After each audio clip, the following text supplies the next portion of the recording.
मित्रों नमस्कार, मैं मयंक त्रिपाठी नक्षत्र रहस्य चैनल पर आप सभी दर्शकों का हार्दिक स्वागत करता हूं। बिना कुछ मांगे करोड़ों अरबों देगा राहु, आप कर लीजिए यह रहस्यमय उपाय।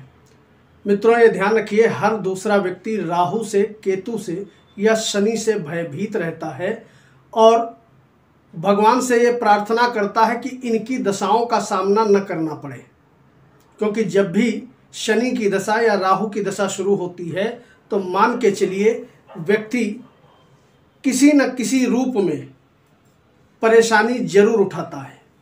आज मैं आपको जानकारी दूंगा कि यदि आपकी राहु की दशा चल रही है या आपकी कुंडली में राहु लग्न भाव पर, पंचम भाव पर या सप्तम भाव पर बैठ करके परेशानियां उत्पन्न कर रहे हैं, तो राहु को आप कैसे खुश कर सकते हैं, किन उपायों से राहु बहुत जल्दी प्रसन्न हो जाते हैं, इसकी चर्चा मैं करूंगा।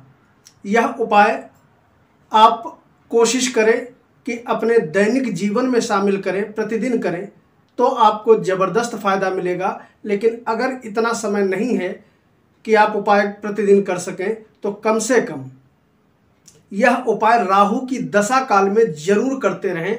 इससे ज़बरदस्त आपको फ़ायदा मिलेगा और बिना कुछ मांगे ही राहु की कृपा आपको मिलते हुए दिखाई पड़ेगी।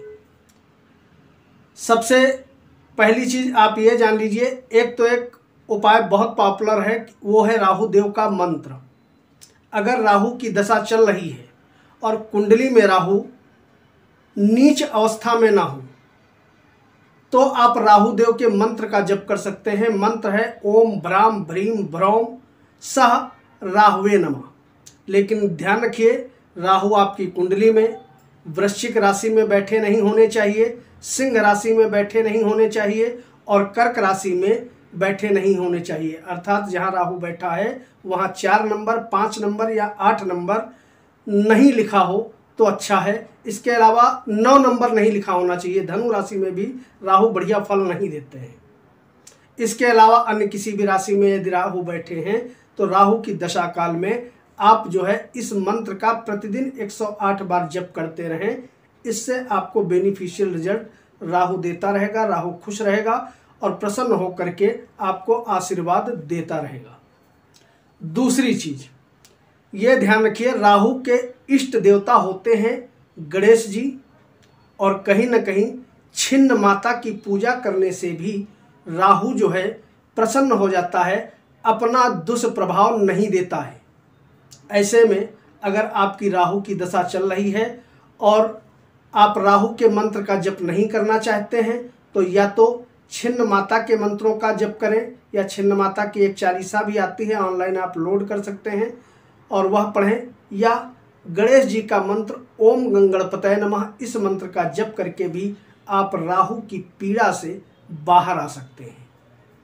इसके अलावा ये ध्यान रखिएगा कि राहु, अगर आप राहु के निमित्त प्रत्येक बृहस्पतिवार या शनिवार के दिन तिल के तेल का दीपक जलाते हैं और उसके बाद 11 या 21 बार भी राहु देव के मंत्र का जप करते हैं, तो उससे भी राहु का प्रकोप शांत होता है। अगर कुंडली में नीच का राहु है, शत्रु राशि में राहु बैठा है, आपकी राहु की महादशा अंतरदशा चल रही है, तो और राहु आपको परेशान कर रहा है, तो आप क्या करेंगे। एक उपाय मैंने अभी पिछले वीडियो में बनाया था कुछ समय पहले, वो है चींटियों को चुनाना। थोड़ा सा आटा आप कढ़ाई में भुनवा लीजिए देसी घी में और चीनी डाल दीजिए, और जब यह आटा भुन जाए तो चींटियों को डालना शुरू करिए। राहु कैसी भी स्थिति में आपकी कुंडली में बैठा हो, चाहे वो नीच का हो, चाहे शत्रु राशि में हो या किसी भी दूर स्थान पे हो, कोई प्रॉब्लम नहीं है। आप चींटी को आटा देना जैसे ही शुरू करेंगे, 1 हफ्ते के अंदर अंदर आपको प्रॉफिटेबल रिजल्ट मिलता हुआ दिखाई पड़ेगा। राहु का प्रकोप शांत होगा, राहु खुश हो जाएगा। इससे राहु मजबूत होता है। वैसे राहु के जो मित्र ग्रह हैं वह हो जाते हैं शनि देवता और बुध देव, शुक्र देव, यानी कि जितने ये राक्षस ग्रह हैं ये सभी राहु के परम मित्र हैं। और जितने ही देवता ग्रह हैं जैसे कि गुरुदेव बृहस्पति, मंगल देव, सूर्य देव राहु के परम शत्रुओं में से काउंट होते हैं। इस चीज़ का ध्यान रखिए। अब बात करते हैं कि राहु के लिए और आप क्या उपाय कर सकते हैं। एक उपाय मैं आपको और बताता हूँ जिसका मैंने स्वयं भी प्रैक्टिकल किया है, बहुत जल्दी फायदा करता है। लेकिन ये उपाय वही लोग कर सकते हैं जो लोग नॉनवेज न खाते हो। जब भी राहु की दशा आए और कुंडली में यदि राहु अशुभ अवस्था में है तो राहु को प्रसन्न करने का जबरदस्त उपाय है मछलियों को दाना देना। बृहस्पतिवार और शनिवार को मछलियों को दाना शुरू करें। कोशिश तो करें कि आप प्रतिदिन दें अगर आसपास मछलियां उपलब्ध हों, लेकिन अगर नहीं हैं तो आप दाना दे सकते हैं। इसके अलावा अगर मान लिया किसी ऐसी जगह पे आप रहते हैं जहां पर मछलियां हैं ही नहीं, तो आप क्या करोगे, तो आप कोशिश करिए कि नज़दीक में कोई सरोवर या कोई नदी आप ढूंढ लीजिए पहले ही, जैसे ही राहु की दशा आने वाली हो। क्योंकि अगर आप कुंडली कहीं दिखाते होंगे तो ये आपको पता चल जाएगा कि राहु की दशा आपकी कब से आ रही है।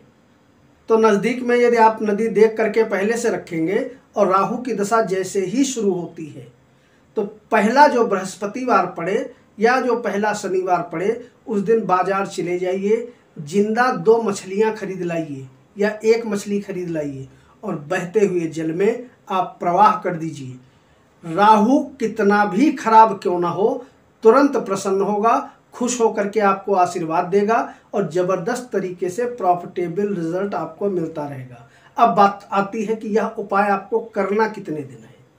तो भैया जब तक राहु की दशा आपकी चले तब तक आपको प्रत्येक सप्ताह में एक दिन निर्धारित कर लीजिएगा, बृहस्पतिवार या शनिवार आपको यह उपाय करते रहना है।